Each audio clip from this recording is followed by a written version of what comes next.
É isso aí, galera, mais um álbum inesquecível dos anos 80, o álbum de estreia do Alphaville, uma das melhores bandas da década e com certeza um dos melhores álbuns de todos os tempos, esse álbum aqui super indicado e que a gente estava até comentando, né, dessas bandas inglesas, bandas americanas. Aqui no Brasil, infelizmente, na época da ditadura, até 85, a gente só tinha acesso às bandas americanas, que eram empurradas goela abaixo. Depois a gente começou a ter, quando acabou a ditadura, a gente começou a ter acesso às bandas europeias, principalmente as bandas inglesas, mas mesmo assim, bandas alemãs era muito difícil chegar por aqui, porque estavam fora do mainstream, né? As grandes revistas só falavam, as grandes revistas americanas e inglesas só falavam de bandas dos seus próprios países, dificilmente citavam alguma banda extra, e o Alphaville conseguiu romper todas essas barreiras. Por exemplo, teve 3 músicas desse álbum que estouraram em todas as baladas do Brasil, tocavam em todas as rádios, tocavam em todas as baladas e nos bailinhos da época. Então, fenomenal o Alphaville. Imagina se fosse uma banda inglesa, uma banda americana, com certeza seria adorada, como Depeche, New Order, como YouTube. Todo mundo ia achar nas melhores bandas de todos os tempos, porque ele teria 15, 20 hits. Mesmo sendo uma banda alemã, conseguiu romper e teve 3 hits do primeiro álbum, uma raridade. Bom, vamos comentar então esse álbum essencial, maravilhoso dos anos 80. Eles abrem com a Victory of Love, que é uma mistura do ultra-romantismo de Roxy Music com a música Kraftwerkiana. O Alphaville é de uma cidade muito perto de Düsseldorf, que é a terra do Kraftwerk, e fazia uma linha muito Kraftwerkiana. Então eles misturam esse lado Kraftwerkiano com o lado Roxy Music. A gente vê muito isso no New Romantic, lá no começo dos anos 80, principalmente de 81 a 84, era muito forte isso. Mas essa linha mais visage, que misturava mais Kraftwerk com mais ultra-romantismo, a gente vê nesse álbum da Alphaville, e via mais no visage mesmo, é diferente, o New Romantic, diferente um pouco do Culture Club, eles eram mais sintetizadores mesmo, né, e muito bem feito. A gente percebe isso logo na primeira música do álbum. Bom, a gente tem Summer in Berlin, que ele faz referência ao 17 de junho, né, foi feriado em Berlim. Nessa época ainda era feriado em Berlim, que era antes da queda do Muro de Berlim. Foi uma luta dos trabalhadores lá em 17 de junho de 53, todo mundo comenta da Primavera de Praga, ou agora da Primavera Árabe, mas não comenta desse verão de Berlim de 53, que não ficou tão conhecido, mas lá virou feriado nacional, né, na Alemanha Oriental, era feriado, e ele está comemorando esse dia, né, está lá nesse dia, convidando a pessoa para ir comemorar com ele nessa letra, e ele faz essa referência ao que muita gente não conhece, que foi o verão de Berlim, conhecido o verão de Berlim de 53. Bom, depois a gente tem Big in Japan, que é uma das melhores músicas dos anos 80, as músicas mais tocadas em todas as pistas da época,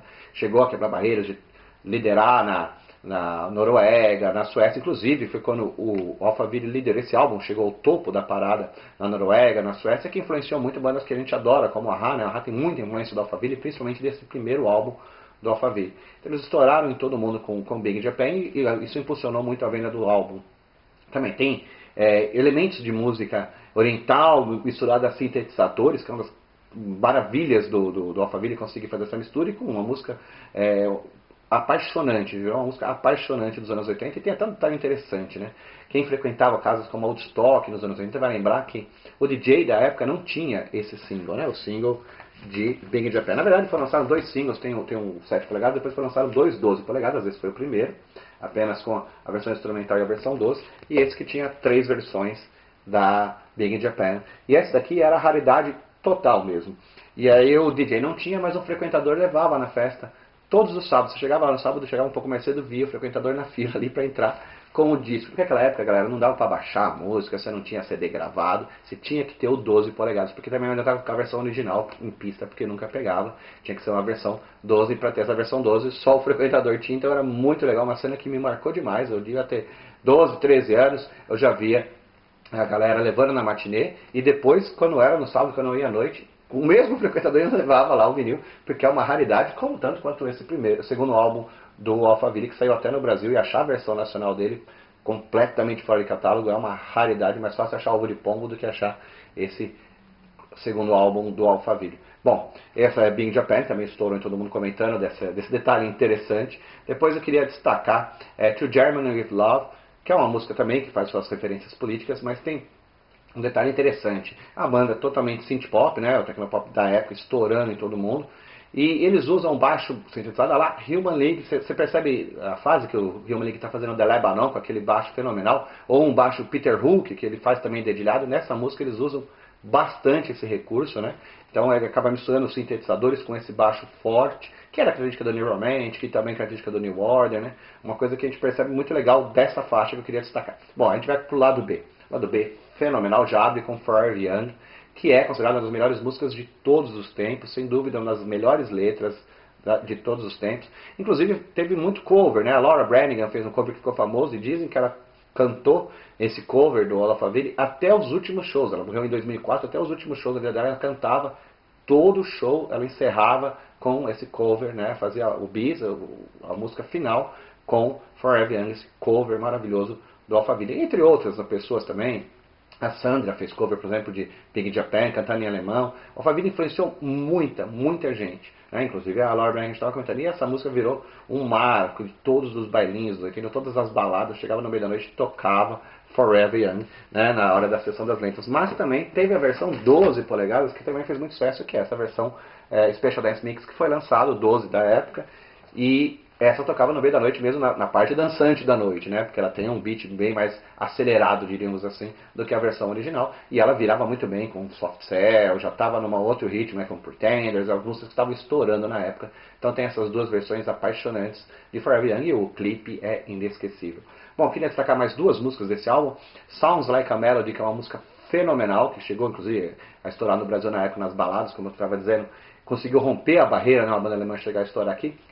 O engraçado é que ela ganhou uma versão nos 90, engraçado não, infelizmente ganhou uma versão muito ruim nos 90, uma tal de Brand Bush fez a música, fez um cover muito mal feito, ela não criou nada, ela usou a base de Ace of Base e pegou a música do Alphaville e misturou e colocou em cima o vocal dela, ficou muito ruim. E só fez sucesso no Brasil, né? Você pode ver até nos sites internacionais, comenta que isso aqui só fez sucesso no Brasil porque ela foi no programa da Xuxa, foi super promovida em programas como Raul Gil e aí começou a fazer sucesso por aqui. Mas foi o único lugar do mundo que ela fez sucesso.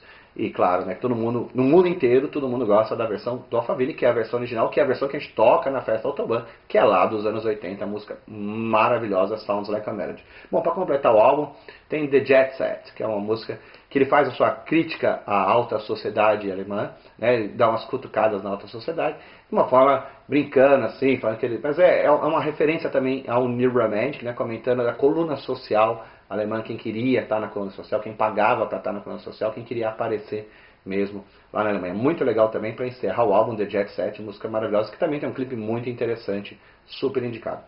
Chegou a sair em single, mas não fez o mesmo sucesso dos 3 primeiros singles do álbum, que foram Big Japan, Sounds Like a Melody e Forever Young. É isso aí, galera. Primeiro álbum do Alphaville, Forever Young, o álbum mais do que indicado, dá para encontrar nos sebos aí em São Paulo, tem alguns sebos que tem esse disco, não é tão fácil como outros álbuns que a gente já comentou aqui, mas dá pra dar uma garimpada e encontrar esse álbum, ou comprar realmente o CD, tem até o CD relançado com bonus tracks, vale a pena, álbum mais do que indicado entre os álbuns essenciais dos anos 80. É isso aí, galera, a gente se vê no próximo Drops Autobahn e no sábado na Festa Autobahn para curtir o melhor dos anos 80. Até lá!